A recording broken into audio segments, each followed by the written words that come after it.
지난주에는 저와 여러분이 복 있는 사람이라는 주제로 함께 말씀을 나눴어요. 성도에게 복은 썩어 없어질 이 땅의 것들이 아니라 약속받은 새하늘과 새 땅에서 주님과 함께 누리게 될 영광이라고 말씀을 드렸습니다. 히브리서 11장 13절에 따르면 믿음의 사람들은 믿음 안에서 죽었고 약속하신 것들을 받지 못했지만은 멀리서 그것들을 보고 확신하며 끌어안았다라고 증언하고 있습니다. 또 뿐만 아니라 땅에서 자신들이 스스로가 나는 나그네다, 나는 순례자다 이렇게 고백했다라고 성경 기록하고 있습니다. 믿음의 사람들은 철저하게 이 땅에서 나그네다, 순례자다. 여러분, 나그네와 순례자가 어떤 사람이에요? 한 곳에 계속 머무는 사람인가요? 아니죠. 어떤 목적지에 있다면 그 목적지에 가기 이전까지는 계속해서 어때요? 여행하는 여행자라는 말입니다. 무슨 말이에요? 우리 믿음의 사람들은 이 땅에 사는 것이 하나의 여행자라고 생각하는 것이지 이 땅에 계속 머물러서 영원히 산다 이런 생각 갖는 사람이 아니라는 것이죠. 그래서 믿음의 사람들은 철저하게 이 땅을 영원한 본향으로 삼지 않았습니다. 하나님께서 맡기신 일들을 하기 위해서 잠시 머무는 거처 정도로 생각했다라는 것이죠. 다윗은 이 사람들을 복 있는 사람들로 봤어요. 그리고 그 공통점을 갖다가 시편 1편에 기록해 두었습니다. 그 첫 번째 공통점이 지난주에 저와 여러분이 함께 나눴던 시편 1편 1절 말씀인데요. 우리 다 같이 1절 말씀 한 목소리로 크게 읽어볼까요? 시작! 하나님을 따르지 않는 자들의 계획대로 걷지 아니하고 죄인들의 길에 서지 아니하며 조롱하는 자들의 자리에 앉지 아니하는 사람은 복이 있나니. 예. 여기에 보니까 계획이라는 단어가 나오고요. 길이라는 단어가 나오고요. 또 자리라는 단어가 언급되어 있습니다. 복 있는 사람은 이 세상 모든 사람들이 품고 있는 그러한 계획을 쫓지 않고 하나님의 계획을 따르는 사람이라는 거예요. 또 복 있는 사람은 죄인들이 기뻐하는 그러한 길에 서지 않고 하나님께서 기뻐하는 길에 선다라는 것입니다. 또 복 있는 사람은 조롱하는 사람, 즉 오만하는 사람들 있잖아요. 그러한 사람들의 자리에 앉는 것을 기뻐하지 않고 동석하지 않고 하나님을 섬기는 자리에 앉는 것을 기뻐한다라는 것입니다. 그리고 계속해서 시편 기자는 이 복 있는 사람이 진정한 기쁨으로 여기는 것과 또 그들이 받게 될 복에 대해서 기록을 해 두었습니다. 그래서 오늘은 시편 1편 2절에서부터 6절에 기록된 내용을 통해서 복 있는 사람 두 번째 시간을 갖고자 합니다. 오늘 말씀을 통해서 저와 여러분이 세상과 구별되는 기쁨의 복을 누리는 그러한 귀한 시간이 되기를 간절히 소망합니다. 사람들은 하나님을 알아가면 알아갈수록 어려운 분이다 이렇게 말하시는 분들이 있어요. 여러분, 하나님은 어려운 분이 아니라 분명한 분이세요. 어려운 분이 아니라 분명한 분이세요. 그분이 어렵게 느껴지는 이유는 우리가 분명하지 않기 때문에 그렇습니다. 머릿속에 생각이 너무 많아요. 내 욕심이 너무 많아요. 세상도 좋아요. 그런데 하나님도 좋아요. 힘들죠. 뭔가 내 태도가 분명하게 취하지 못하기 때문에 하나님이 어렵게 느껴지는 것이에요. 그런데 이 모든 방금 전에 우리가 읽었던 시편 1편 1절의 말씀, 하나님의 계획, 하나님의 길, 하나님의 자리, 이 부분이 분명한 사람들은요, 하나님이 어렵게 느껴지지가 않아요. 오히려 하나님이 훨씬 더 내 삶에서 분명하신 분이고 정말 그분이 복이라는 것을 깨달아 알 수 있게 되는 것입니다. 그래서 시편 기자는 분명하게 복 있는 사람의 공통점들을 쭉 제시하고 있는데요. 2절에 가서 보니까 복 있는 사람은 무엇을 기뻐하는가? 주의 율법을 기뻐하는 사람이라고 말하고 있습니다. 무엇을 기뻐한다고요? 주의 율법을 기뻐하는 사람이라고요. 사람은 누구나 기쁨을 추구합니다. 저도 그렇고 여러분도 그렇고요. 하나님께서는 인간의 마음이 늘 뭔가로 채워지도록 창조하셨기 때문에 사람은 반드시 삶 속에 기쁨이 있어야 합니다. 사람에게 기쁨이 없다는 것은 마치 산의 진미, 진수성찬을 차려놓고도 그 음식을 먹었는데 맛을 느끼지 못하는 것과 같습니다. 그러나 이 기쁨은 쾌락과 같아요, 틀려요? 쾌락과 같지가 않습니다. 물론 기쁨도 감정이기 때문에 쾌락처럼 일시적으로 왔다가 사라질 수는 있어요. 하지만 여기에는 큰 차이가 있습니다. 이를테면 기쁨은 쾌락처럼 충동적이지가 않습니다. 그리고 허무한 감정이나 후회를 남기지도 않아요. 기쁨은 만족감을 주지만 쾌락은 갈증을 남깁니다. 쾌락을 쫓으면 사람이 가난해지지만 기쁨을 쫓으면 사람들과 함께 나누게 되고 풍요롭게 됩니다. 쾌락을 쫓으면 사람이 다급해지지만 기쁨을 쫓으면 여유가 생깁니다. 쾌락을 쫓으면 사람이 감정이 우울해지지만 기쁨을 쫓으면 자신감이 생깁니다. 맞습니까? 마지막으로 기쁨과 쾌락은 죽음을 맞이하는 태도에서 가장 큰 차이점을 보이고 있습니다. 평생을 저는 쾌락으로 살던 한 사람을 봤습니다. 제가 고등학생 때였는데요. 제가 아는 교회 여자 자매님의 남편분이셨어요. 도박, 술, 그 다음에 여자. 정말 누릴 건 다 누리고 쾌락을 그야말로 즐겼던 사람이었습니다. 마지막에 암에 걸려서 임종순간에 제가 목사님을 따라갔습니다. 이상하게 그날 목사님께서 야 따라와라 그러더라고요. 고등학생인데. 그래서 저를 데리고 이제 그 임종순간 갔는데 그분이 돌아가시는 순간을 봤는데요. 목사님께서 예수님을 이제 받아들이세요. 형제님 이제 정말 죽습니다. 구원받아야 되지 않겠어요? 그렇지 않으면 지옥 갑니다. 그랬더니 목사님한테 쌍욕을 하는 거예요. 정말 쌍욕을 하는 거예요. 너무 고통스럽게 죽어가는 그 과정에서 예수님을 그렇게 원망하고요. 정말 그런 욕을 하더라고요. 침을 뱉으면서. 그러면서 욕하다가 죽는 걸 봤어요. 또 전에 다녔던 교회에서 한국전쟁 때 우리나라에 선교사로 오셨던 한 목사님께서 돌아가시면서 담임 목사님이 찾아갔는데 저도 그 자리에 찾아갔어요. 근데 그분이 이런 말씀 하세요. 목사님 보시면서 I'm ready. 준비됐다는 거예요. 그리고 그 다음날 돌아가셨어요. 여러분 이 두 사람의 차이가 뭐라고 생각하세요? 쾌락을 쫓는 사람과 하나님의 기쁨을 쫓는 사람. 끝이 너무 달라도 다르지 않습니까? 하나님 믿는 사람은요. 마지막 순간에 준비됐어요.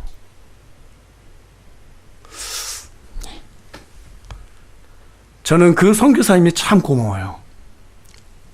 죽을 때 나 저렇게 죽어야겠다. 그런 생각이 들었어요. 정말 저한테는 큰 모범이 되어주셨어요.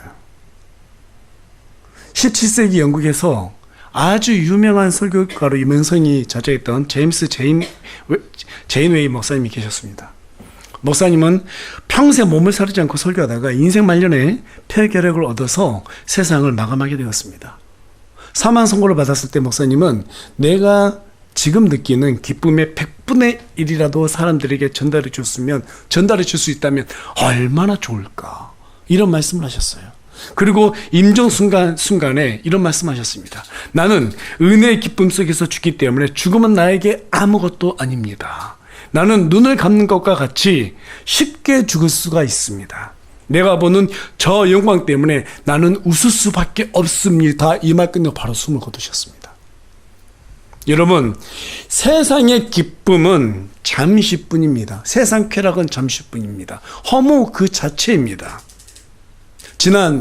이번 주 중이었죠. 6월 22일에 대기업 CEO, 억만장자 등 이 재벌 5명이 111년 전에 바다에 수장되었던 타이타닉호를 탐사하겠다고 두당 3억씩이나 주고 잠수정을 탔다가 어땠어요? 출항하자마자 터져서 죽었습니다. 어제 죽었다고 공식 사망 발표했죠? 얼마나 허무해요? 그 돈 아까워서 어떻게 죽어요? 그렇죠? 자신가 평생 일궈놓은 그 업적을 어떻게 두고 죽습니까? 그런데 여러분, 죽음은요, 평등해요. 왕이어도요, 그 죽음은 궁중 속으로 들어가서요, 데리고 나오고요. 가난한 사람의 집에 들어가서도 데리고 나옵니다. 죽음은 너무나 평등해요. 죽음 앞에서는 어떤 인간도 다 내려놔야 돼요. 아무것도 가져갈 수 없어요. 하지만 우리 그리스도를 믿는 사람들은 가져갈 게 많아요. 그렇죠? 이 땅에서 주를 위해서 살았던 그 업적들이 전부 다 생명체에 기록되어 있고 그곳에 가면 우리 주님께서 반드시 보상해 주시겠다고 우리에게 약속을 해주셨어요. 우리는 그 약속을 뭘로 믿어요? 믿음으로 믿는 거예요. 믿음으로 보는 겁니다. 여러분, 우리 주 예수 그리스도 안에서는 우리가 만족할 수 있는 그런 기쁨이 있습니다. 믿으십니까? 그렇다면 어떤 사람이 이 기쁨을 누릴까요? 주의 율법을 밤낮으로 묵상하는 사람이라고 얘기하고 있습니다. 묵상은 단순하게 읽는 차원을 넘어서는 것입니다. 성령님으로 하여금 말씀을 통해서 하나님의 뜻을 재조명을 받기 때문입니다. 예를 들어서 지식적인 차원에서 우리가 성경을 읽기만 한다 하면 임마누엘 하나님, 임마누엘이 뭐예요? 우리와 함께 계시는 하나님이라는 뜻이죠. 우리와 함께 계시는구나. 그렇지, 계시겠지, 이렇게 생각하고 끝나요. 그런데 이것을 깊숙하게 묵상하게 되면 진짜로 하나님께서 내 몸을 성전삼고 내 안에 계시는구나. 실제로 계시는구나. 이것을 실감하게 됩니다. 그리고 말씀대로 살았을 때 그 말씀들이 이 말씀의 원리에 따라 가지고 내 눈앞에 모든 것이 실제로 일어나게 된다면, 그것을 경험하게 된다면 거기에서 오는 그 기쁨은요, 말로 표현할 수가 없어요. 표현할 수가 없어요. 저도 왜 어려울 때가 많이 있지 않았겠습니까? 특별히 경제적으로 참 어려울 때가 많이 있었어요. 근데 어떨 때 어느 순간에는 이러더라고요. 정말 경제적으로 어려워가지고 힘들 때도 어느 순간에는요, 내가 뭐 하나님이라는데 그럼 죽게 하겠어. 이상하게 근거 없는 그런 자신감이 있잖아요. 여러분 그 말을 뭐 근자감이라고 그러나요? 그런 게 생겨요. 어떤 어려움이 생겨도 하나님이 계신데 뭘. 막 그렇게 조급해지지가 않아져요. 어떨 때는 정말 말도 안 되게 물질이 생겨요. 이게 반복되다 보니까 어떤 생각이 드냐면요. 요즘은 휴대폰에 입금이 되면 띵동 이렇게 딱 들어오잖아요. 표시가 되잖아요. 들어왔네. 어떻게 들어왔지? 주셨네. 나 주실 줄 알았어. 너무 뻔뻔해지는 거예요. 그런데 가만 생각해 봤어요. 이게 뻔뻔해진 게 아니에요. 이 믿음인 거예요. 왜 그래요? 하나님께서 주실 걸로 생각하고 믿었거든요. 내가 하나님 일 하겠다는데 하나님께서 주시겠지. 이거 믿음 아닌가요? 뻔뻔함인가요? 아니에요. 여러분 이렇게 뻔뻔해져야 돼요. 그게 믿음이더라고요. 좀 죄송했어요. 어떨 때는 내가 막 어떻게 안절부절하고 하나님께 막 기도해야 되는 거 아닌가? 아니요. 그럴 필요 없어요. 하나님, 주님 믿고 주님의 일을 한다고 그러면 주께서 다 채워주신다 했잖아요. 여러분 그것을 당연하게 생각할 수 있어야 돼요. 그러면 그 다음 단계로 나갈 수 있게 됩니다. 하나님께서 하시는구나. 말씀이 다 맞구나. 진짜 하나님이 나와 함께 계시는구나. 이 시대 가운데 물질이 세상을 지배하고 있기 때문에 여러분, 돈은요, 하나님을 경험하기 참 좋은 어떤 시험거리예요. 정말 그래요. 이 단계를 넘어서게 되면요, 그때부터는 진짜로 하나님을 경험하기 참 좋아져요. 다윗도 마찬가지였습니다. 다윗이 하나님을 경험하면 경험할수록 물질은 아무것도 아니구나. 앞에 눈에 당장 보이는 엄청난 군대도 아무것도 아니구나. 정말로 하나님이 이 모든 일들을 하시는구나. 이것을 계속해서 경험했어요. 어떻게 다윗이 곰을 때려잡겠습니까? 어떻게 다윗이 사자를 때려잡을 수 있겠어요? 어떻게 15살밖에 안 된 어린아이가 골리앗을 때려잡을 수 있겠습니까? 다윗의 삶 속에서는 하나님이 함께 하시면 어떤 것도 나를 막을 수 없다는 것을 알았어요. 그래서 여러분 다윗의 시편을 보세요. 다윗의 시편을 보면요, 침상을 눈물로 적셨다는 말이 반복이 되거든요. 정말로 어려울 때 하나님만 붙드는 거예요. 다윗에게 있어서 진짜 힘은 하나님이셨어요. 눈에 보이는 것이 아니었어요. 그래서 다윗은 하나님을 가장 소중하게 생각했고 하나님의 법에서, 율법에서 떠나는 것을 가장 두려워했어요. 그렇다 보니까 다윗이 죄를 지었을 때 대언자 와가지고 너 잘못했다라고 말하니까 바로 엎드리잖아요. 이게 믿는 자들의 모습이에요. 다윗은 이 기쁨이 세상의 그 어떤 것보다도 가장 소중했습니다. 그래서 밤낮으로 주의 율법을 묵상하고 거기에서 오는 기쁨이 최고조에 달할 때 한 가지 소원을 시편 27편 4절에 기록해 두었습니다. 우리 다 같이 한 목소리 읽어보겠습니다. 시작. 내가 주께 바라던 한 가지 일, 그것을 구하리니 그것은 곧 내가 평생토록 주의 집에 거하여 주의 아름다움을 바라보며 그분의 성전에서 여쭙는 것이라. 참 기가 막히죠.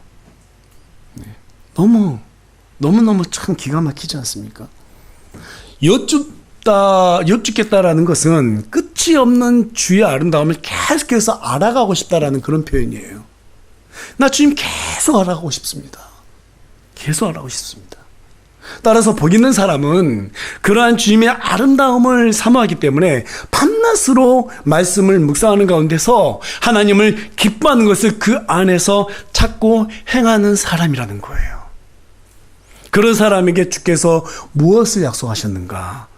요한복음 14장 21절에 가서 보니까 내 명령들을 가지고 그것들을 지키는 자가 나를 사랑하는 자니 나를 사랑하는 자는 내 아버지께 사랑을 받을 것이요 나도 그를 사랑하여 그에게 나를 나타내리라.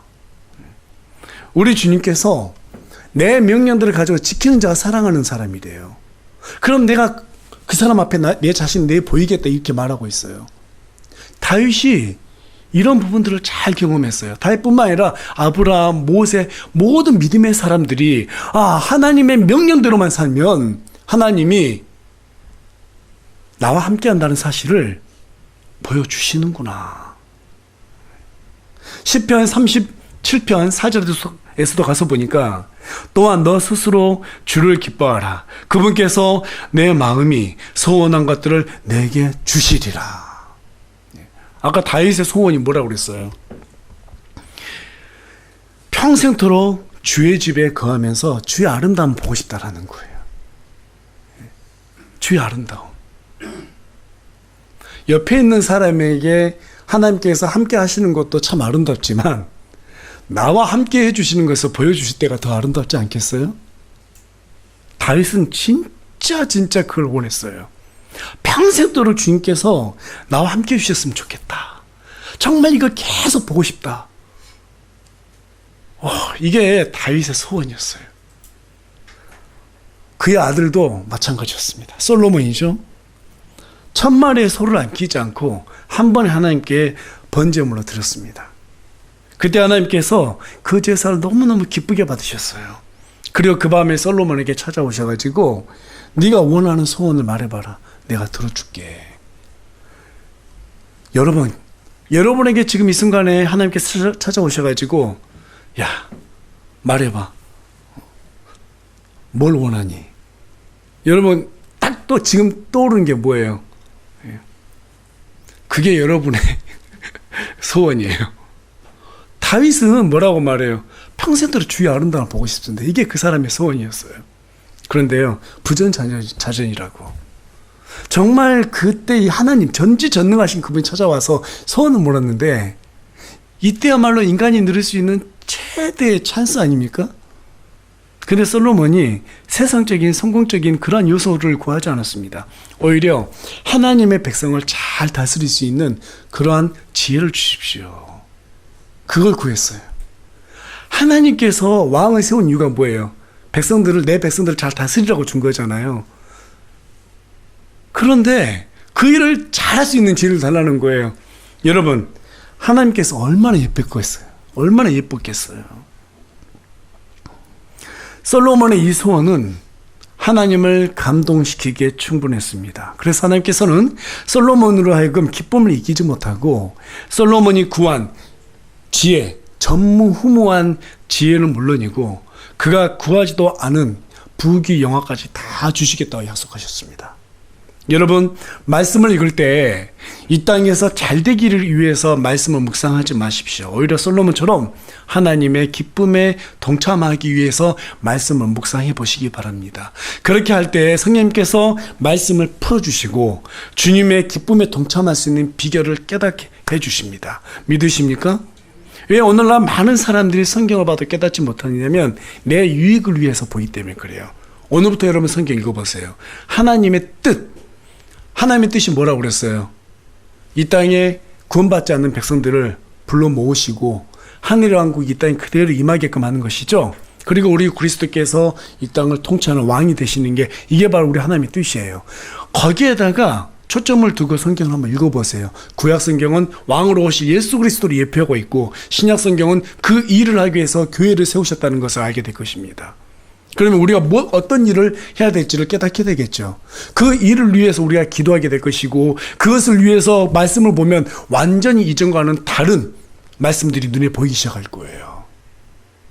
그렇게 되면은요, 아담하고 이브가 인류 첫사람이었지, 이걸로 끝나지 않고요.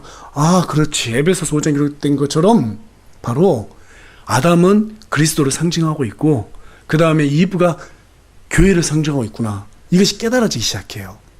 하나님께서 이 일을 이루시기 위해서 창세전부터 준비하셨구나. 감동이 밀려오겠죠.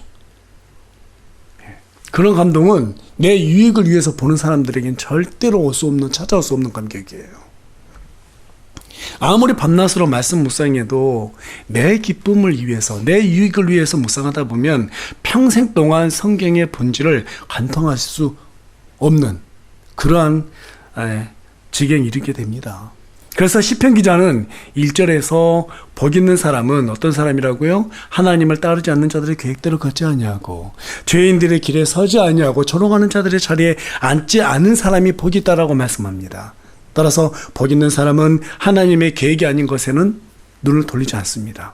하나님의 길이 아닌 곳에는 서지 않습니다. 하나님께서 원치 않는 자리에는 앉지 않습니다. 탐내지 않습니다. 이렇게 살아내기 위해서 주의 율법을 밤낮으로 기뻐하며 묵상하는 사람에게 하나님께서 복을 주시겠다고, 복이 있다라고 그렇게 2절은 기록하고 있어요. 그 복이 무엇입니까? 3절 말씀입니다. 우리 다 같이 큰 목소리로 한번 읽어볼까요? 시작.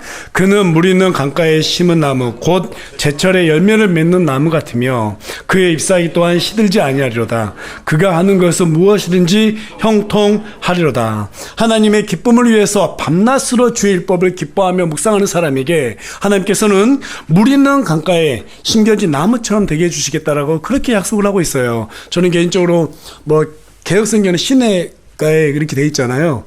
좀 그 말이 좀 좋긴 하더라고요. 시냇가. 시원한 느낌이 들잖아요. 시냇가에 심겨진 나무. 얼마나 참, 상상만 해도 얼마나 시원하고 좋아요. 여러분, 여기에서 강가, 물은요, 말씀을 뜻합니다. 나무는 성도를 뜻해요. 나무가 잘 자라려면 어디에 뿌리를 내리느냐가 가장 중요합니다. 제가 요즘 베란다에다가 상추를 심어놨거든요. 그전에도 몇 번 해봤는데 남들은 죽이기 어려운 상추를 제가 죽였습니다. 그 어려운 일을 제가 해내더라고요. 그래서 이번에는 제대로 한번 키워봐야지 해서 제 친구가 상추 키우는 틀을 줘가지고요. 물에 5개나 갖다 놓고 이번엔 야심차게 상추를 갖다가 모종을 사가지고 딱 심었습니다. 지금 거의 다 죽었습니다. 잘 안 돼요, 이상하게. 그래서 제가 깨달은 게 뭐였냐면, 교회 농사나 잘 지어야지. 이거 저는 앞으로 농사는 못할 것 같아요. 나무 키우는 것도 잘 안 되고, 채소 심는 것도 안 되고, 그래서 지금 집에 있는, 최근에 또 어항 갖다 놓고 물고기를 키우고 있는데, 제발 물고기만 안 죽기를 요즘 노력을 하고 있습니다. 여러분, 나무든 채소든 간에 잘 자라려면 뭐가 필요해? 물이 필요하죠. 언제든지 물을 갖다가 필요한 만큼 가져갈 수 있어야 됩니다. 본문에 기록된 나무는 뿌리가 단단하게 땅에 고정되어 있고 물에 흠뻑 언제든지 적실 수 있는 그런 강가에 심겨져 있기 때문에 비가 오지 않아도 걱정할 필요가 없고요. 태풍이 불어도 안전합니다. 이 나무는 마치 씨 뿌리는 자의 비유에 나와 있는 옥토에 씨를 받은 그러한 사람을 연상케 합니다. 옥토에 씨를 받은 사람은 마음밭이 어때요? 말씀 받을 때 즉시로 받아들이고 순종하는 사람이기 때문에 100배, 60배, 30배 열매를 맺는다고 성경은 말해주고 있어요. 여러분, 이 세상은 주님의 말씀으로 창조되었죠? 하늘이 있으라니까 있어졌습니다. 땅이 있으라니까 있어졌습니다. 나무들이 있으라니까 생겨났습니다. 모든 게 다 말씀으로 창조됐어요. 그렇기 때문에 여러분, 주의 말씀에 따라서 이 세상 모든 것들이 운영된다는 것은 너무나 당연한 것입니다. 그 엄청난 무기가 지금 우리 손에 있는 거예요. 이 손에 있는 거예요. 그래서 이 책에 기록된 말씀대로만 살면 모든 것이 형통해질 수밖에 없어요. 믿으십니까? 이것을 믿는 것이 믿음이에요. 그런데 사람들은 단순히 하나님이 존재한다는 사실을 믿는 것이 믿음이라 생각한단 말이에요. 물론 그것도 믿음이긴 하지만 여러분, 믿음이 어떻게 하나님의 존재를 알게 해줘요? 믿음 말씀대로 살았을 때 하나님께서 나와 함께 해주신다는 것이 환경을 통해서 드러났을 때 우리는 하나님의 존재를 인식하게 되잖아요. 그렇죠? 예. 그렇기 때문에 여러분, 믿음이라고 하는 것은 말씀의 원리에 따라서 모든 것이 이루어진다고 믿는 게 믿음인 거예요. 너무나 추상적으로 날 하나님의 존재를 믿어줘요. 이게 믿음이 아닙니다. 그래서 우리가 성경을 공부하고 성경을 자주 봐야 되고 정말 여기에 기록된 모든 말씀을 기뻐해야 된다는 사실이에요. 믿음의 성장은 하나님의 약속을 경험하고 모든 것이 약속대로 이루어진다는 사실을 믿는 데서부터 시작되는 것입니다. 이 믿음을 경험한 사람들은 하나님의 전능하심을 체험하기 때문에 기쁨이 없을래 없을 수가 없어요. 하지만 모두 다 시냇가에 심겨진 나무면 얼마 좋겠어요. 그렇지 않은 사람들이 너무나 많습니다. 말씀을 들을 때는 기쁨으로 받지만 뿌리가 약하기 때문에 어려운 일이 생기면 즉시 실족하고 마는 이런 돌밭에 심겨진 씨앗을 받은 그러한 사람들도 있고요. 아무리 말씀을 들어도 세상 염려와 돈의 소임수 때문에 숨이 막혀서 성장하지 못하는 가시밭에 씨를 받은 그러한 사람들이 많습니다. 하지만 믿음의 뿌리가 항상 이 물가에 적셔져 있는 사람은 뿌리가 견고하기 때문에 잎사귀가 마르지 않는 그런 아름다움을 유지한다고 성경이 우리에게 지금 말해주고 있습니다. 여러분, 사람이 나이가 들면 아름다움이 사라져요. 그렇죠? 그래서 나이가 들수록 조금 더 외모에 신경을 써야 되는 거예요. 입는 것도 좀 더 신경 쓰고, 그 다음에 드시는 것도 어때요? 조금 더 좋은 거 드셔야지 오래 살죠. 건강히 살잖아요. 젊었을 때야 제가 학교에서 이제 그러거든요. 학생들한테, 야, 니네 무슨 돈 있어서 학교 올 때 외제차를 끌고 오냐. 지금은 모닝 타고 뭐 그런 타도 괜찮다. 스파클 얼마 좋냐. 이런 얘기를 해요. 나이가 들어서 좋은 차를 타는 게 좋은 거지, 젊었을 때는 니네들 그 전문 자체가 아름답기 때문에 그렇게 좋은 차 안 타고 다니면 된다. 비싼 옷 안 입어도 된다. 이런 얘기를 하거든요. 여러분, 사람들 딱 보면 어때요? 나이가 들어도 중하게 이렇게 늙는 사람들이 참 멋있잖아요. 그렇지 않습니까? 예. 아닌가요? 저는 중한 사람들이 참 멋있더라고요. 젊은 사람들보다 나이가 들었을 때 더 그 중년미가 이렇게 흐르는 사람들 참 멋있더라고요. 저희 할머니가 거의 100세까지 사시고 돌아가셨어요. 그런데 늙었어도요, 참 예뻤어요. 고왔어요. 머리가 백발이었거든요. 근데 옷을 참 잘 입었어요. 그리고 옆에 가도 냄새가 안 나요. 그래서 항상 우리 할머니 보면 참 멋지다 이런 생각이 들었었거든요.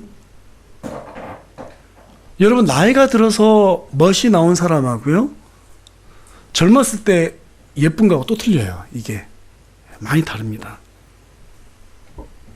비록 사람은 나이가 들면 그런 외형적인 아름다움은 사라지지만 하나님을 믿고 복을 받은 사람들, 이런 복 있는 사람들은요, 나이가 들어도 아름다워요. 전문 감람나무처럼 정말 아름답고요, 백합목처럼 계속해서 끝도 없이 그 아름다움이 자라납니다. 그리고 그 옆에 가면 뭔가 모르게 그 사람의 향기가 풍겨요. 그리고 계속해서 그 사람이 생각나고요. 그러한 저와 여러분이 되길 소망합니다. 예. 또 뿐만 아니라 이렇게 시냇가에 심겨진 그러한 사람들, 무엇을 하든지 간에 형통한 축복을 받게 된다라고 지금 성경이 우리에게 말해주고 있습니다. 만일 복 있는 사람이 가나안 때문에 힘들게 살고 있다면 우리 하나님께서는 부자를 통해서 이 사람을 돕게 하실 것입니다. 복 있는 사람이 힘이 없어서 부당한 대우를 받고 있다면 우리 하나님께서는 더 큰 권력자들을 사용해서 이 사람을 돕게 하실 것입니다. 형통하다는 것은 하나님께서 스스로 자신의 일을 해결하는 것을 의미하는 거예요. 따라서 우리가 하나님의 말씀을 주야로 묵상하고 그분의 뜻을 위해서 살고자 하면 이런 시냇가에 심겨진 나무들처럼 모든 일에서 형통하게 되는 복을 받아 누릴 수 있다는 것입니다. 뿐만 아니라 이 사람은 반드시 그에 합당한 열매를 낸다고 말하고 있어요. 시냇가에 심겨진 나무가 강가에 뿌리를 내게 되면은요, 일반적으로 자연만 봐도 그래요. 여러분, 강가에 나무들 뿌리가 이렇게 삐죽삐죽 이렇게 강가에 삐져나오는 것들이 많이 있습니다. 그렇게 되면은 옐로우스톤이라고 하는 이 미국의 국립공원에 가서 보니까 강가에 이런 나무들이 쭉 이렇게 뻗어 나오면은 거기에 비버가 찾아와가지고 자신들의 은신처를 만들어요. 그러면 뿌리를 통해 가지고 위에다가 나무까지 올려서 은신처를 만들게 되면은요, 거기 어떻게 될까요? 수온이 낮아져요. 그러면 수중 생물들이 막 찾아와요. 그러면 강이 더 깨끗해져요. 그래서 이와 같이 정말 주님의 말씀에 뿌리를 둔 사람은 말씀이 그 사람을 통해서 스스로 일을 하기 때문에 고린도전서 16장 18절에 기록된 것처럼 사람들에게 새 힘을 북돋아주는 그러한 열매를 맺히게 된다는 사실입니다. 그래서 저와 여러분이 정말로 하나님을 잘 믿고 있는가 스스로 점검해 볼 때 뭘 점검해 봐야 되냐면, 나를 통해서 주변 사람들이 새 힘을 받고 있는가. 여러분, 이게 열매예요. 나를 통해서 사람들이 복음을 받아들이고 있는가. 이게 열매입니다. 그런 열매를 맺힐 수밖에 없다라고 성경이 우리에게 말해주고 있어요. 믿으십니까? 예. 이 모든 복이 임할 수밖에 없는 근거가 무엇인가? 6절 말씀이에요. 우리 다 같이 한 목소리 읽어보겠습니다. 시작. 의로운 자들의 길은 주께서 하시나 하나님을 따르지 않는 자들의 길은 망하리로다. 의로운 자들, 시냇가에 심겨진 이 나무 같은 사람들, 이 사람들은 누가 하신다고 말씀하고 있어요? 예, 우리 하나님께서 다 알고 있다라는 거예요. 다 알고 있다라는 거예요. 한나가 영이 괴로워서 울 때 제사장이 모르고 찾아와서 야, 포도주 먹지 마 그랬단 말이에요. 근데 한나가 뭐라고 말해요? 그게 아닙니다. 내 영이 괴로워서 울고 있습니다. 여러분, 한나가 애를 못 낳아서 운 건 사실이에요. 근데 애 못 낳았다고 해서 그 자체 우는 게 아니에요. 당시에 바른 대언자들이 없어가지고 그게 너무너무 마음이 아팠던 거예요. 그래서 하나님께서 아이를 주시면 내가 이 아이를 갖다 하나님께 바치겠습니다라고 그렇게 서원했던 거예요. 한나가 뭘 두고 괴로워했어요? 그 땅에 바른 대언자가 없어서 괴로웠다라는 거예요. 그 아이를 낳고 싶다라고 기도한 거예요. 그런데 오늘날 많은 분들이 뭐라고 말합니까? 하나님께 복 받으면 애 낳는다. 지금 이거하고 한나의 마음 중심하고 지금 전혀 구분이 안 되고 있잖아요. 한나가 누구의 뜻을 구했어요? 하나님의 뜻을 구했죠?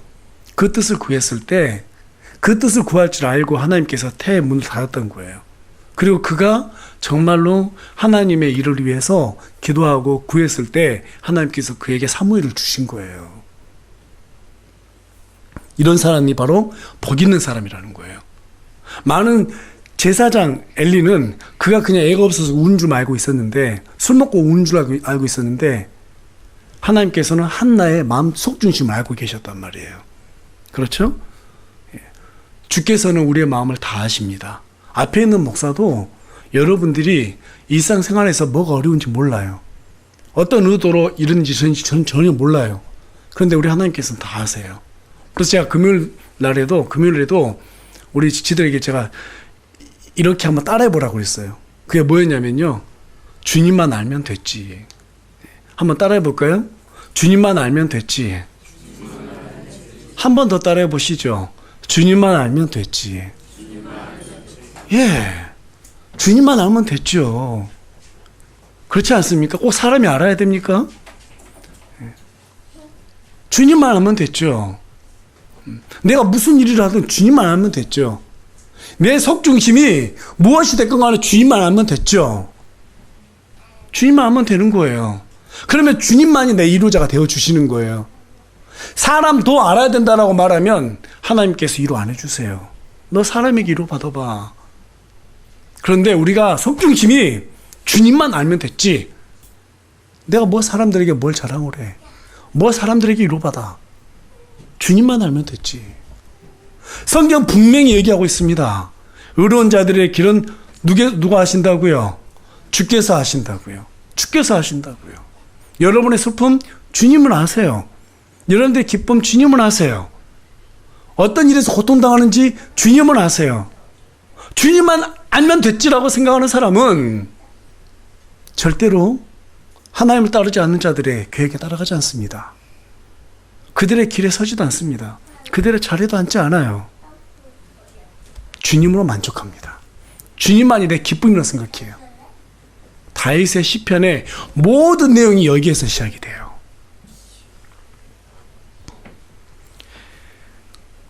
때문에 복 있는 사람은 사람들에게 잘 보이려고 하지 않습니다. 사람들을 두려워하지 않습니다. 눈에 보이지 않는 하나님을 더 두려워합니다. 남들이 알아주지 않아도 겸손하게 하나님만 알면 된다라고 생각합니다. 감정에 휘둘리지도 않습니다. 오늘처럼 날씨가 더워요. 더워서 짜증나. 여기도 휘둘리지 않아요. 시원합니다. 늘 영을 시원케 합니다. 하나님의 말씀으로 자신의 모든 것을 시원케 하는 사람입니다. 옆에 사람들도 시원하게 만듭니다. 이게 바로 복 있는 사람들이 가지고 있는 열매들이에요. 그러나 하나님을 따르지 않는 자들은 마지막 때에 바람에 날리는 겨처럼 날아간다고 성경은 말하고 있습니다. 여러분 시골에 가서 보면 어렸을 때 이렇게 타자가 난 다음에 쌀을 알고 가고 쭉전을 걸러내잖아요. 그때 채를 들잖아요. 이렇게 바람에 날리지 않습니까? 선풍기 한 대 갖다 놓고 할머니들 보면 이렇게 날려요. 그렇죠?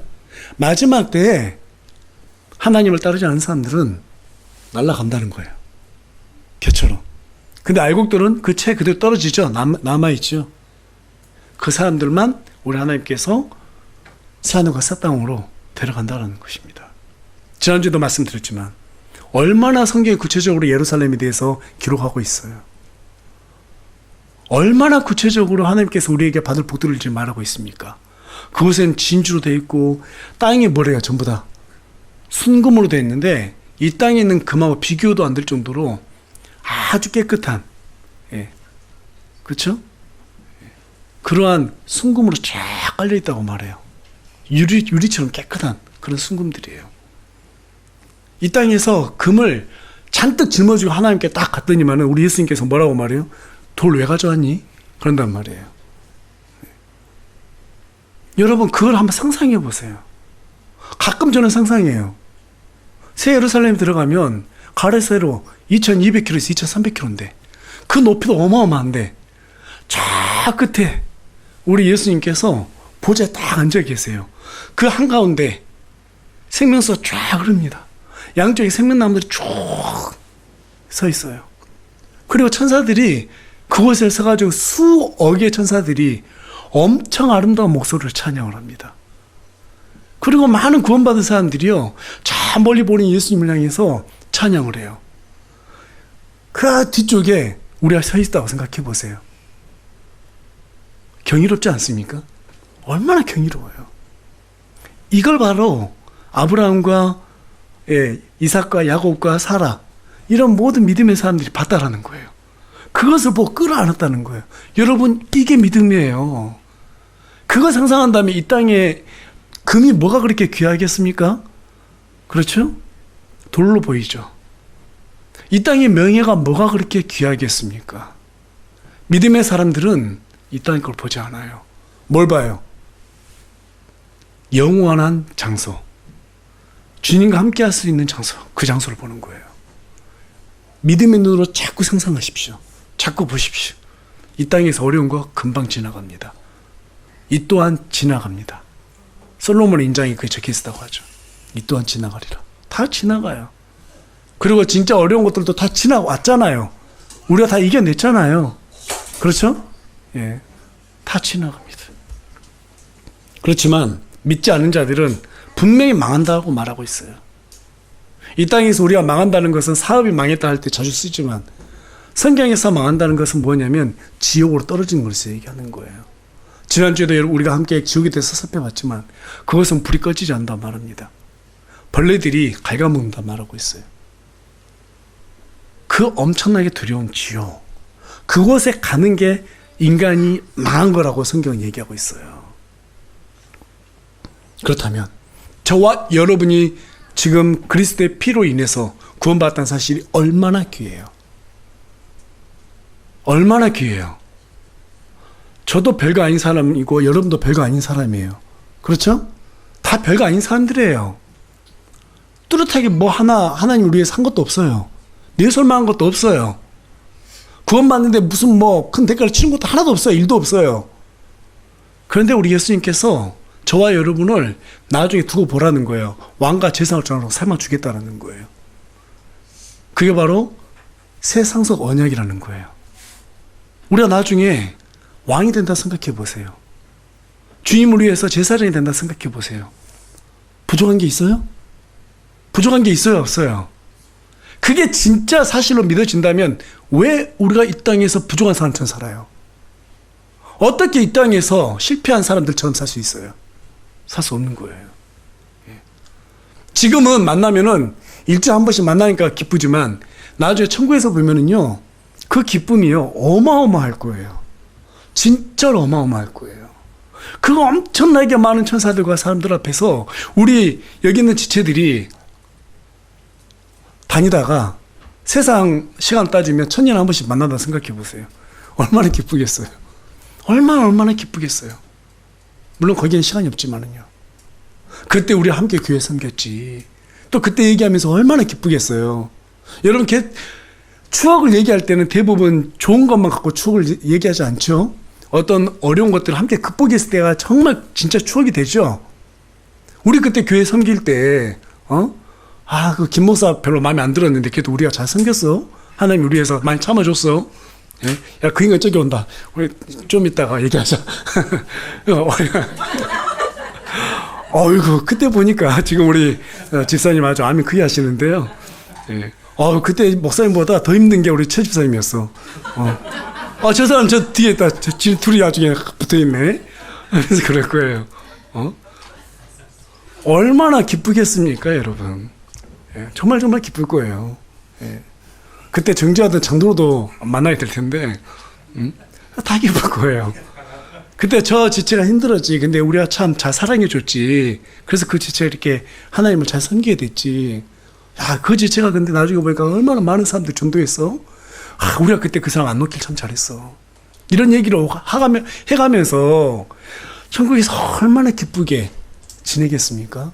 이런 것도 상상하면 어떻게 우리가 기쁘지 않을 수 있어요. 네. 항상 우리가 이 세상에 살면서 이 땅에서 끝날 것이라고 생각한다면 정말 마음이 힘들어요. 하지만 나중에 우리가 받아 누리게 될 이 상속 언약, 이런 것들을 생각하면서 어려울 때마다 힘을 내고 항상 이런 강가에 심겨진 나무들처럼 꿋꿋하게 아름다운 열매를 맺히고 마르지 않는 잎사귀를 늘 소유하는 저와 여러분이 되길 간절히 소망합니다. 예. 그리고 열매라는 그 자체는 때가 돼야지 열리는 거예요. 무조건 열리는 게 아니에요. 그래서 항상 어려운 일이 있어도 오랫동안 참고 기다리는, 인내하면서 주님의 말씀이 응답될 그때까지 순종하는 저와 여러분이 되기를 간절히 소망합니다.